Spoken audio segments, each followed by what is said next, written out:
वक्त मैं मौजूद हूँ महाराष्ट्र राजभवन के बाहर, जहाँ पर अंदर पीएम मोदी और फ्रांस के राष्ट्रपति इमैनुअल मैक्रोन मुलाकात कर रहे हैं।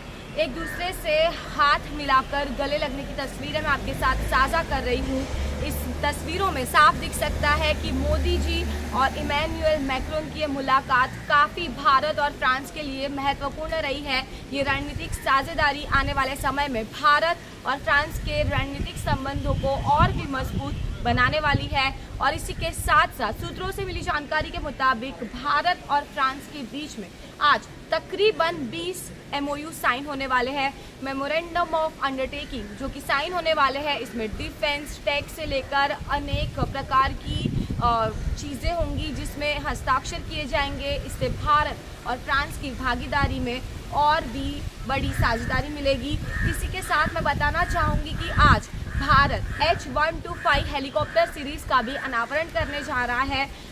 भारत के प्रधानमंत्री नरेंद्र मोदी और फ्रांस के राष्ट्रपति इमैनुअल मैक्रोन इस हेलीकॉप्टर का इनॉग्रेशन करेंगे। ये हेलीकॉप्टर टाटा एनहांसमेंट सर्विस की ओर से बनाया गया है और इस हेलीकॉप्टर की चलते ना सिर्फ डिफेंस बल्कि सिविल सेक्टर में भी एक बड़ा बदलाव देखने को मिल सकता है आने वाले समय में।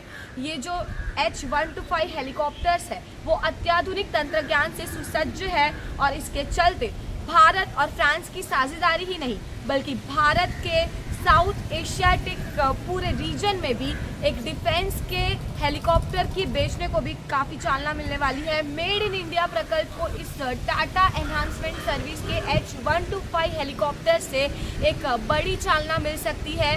मेक इन इंडिया मूवमेंट अब कितनी आगे बढ़ती है ये H-125 हेलीकॉप्टर से डिसाइड होगा, लेकिन फ्रांस और जो भारत के संबंध है, रणनीतिक संबंध है, साझेदारी है, वो आज एक नया मोड़ लेने जा रही है। राजभवन से आपको तस्वीरें साझा कर रही हूँ। आप देख सकते हैं कि किस प्रकार इमैनुअल मैक्रोन के साथ पीएम मोदी ने हाथ मिलाकर उनको गले से लगाया है। उनके बीच में जो अनौपचारिक बैठक चल रही है, इसके तुरंत बाद औपचारिक बैठक लेंगे और इसके बाद ये जो 20 MOU है वो आने वाले दिनों में भारत और फ्रांस के बीच में एक नई साझेदारी का निर्माण करेंगे।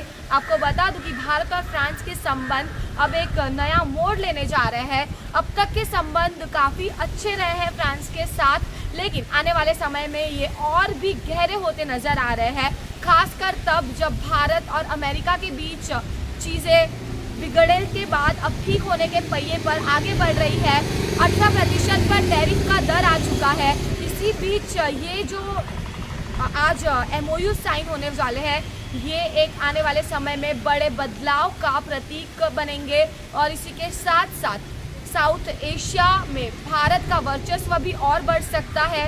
इसके साथ साथ मेक इन इंडिया प्रकल्प को भी काफ़ी बड़ी चालना मिल सकती है। अब ये H-125 हेलीकॉप्टर्स कितनी चालना देंगे भारत के व्यापार को, ये समय दिखाएगा। लेकिन तब तक के लिए आप जुड़े रहे चेतना राजा के साथ DC न्यूज़ इंडिया मुंबई।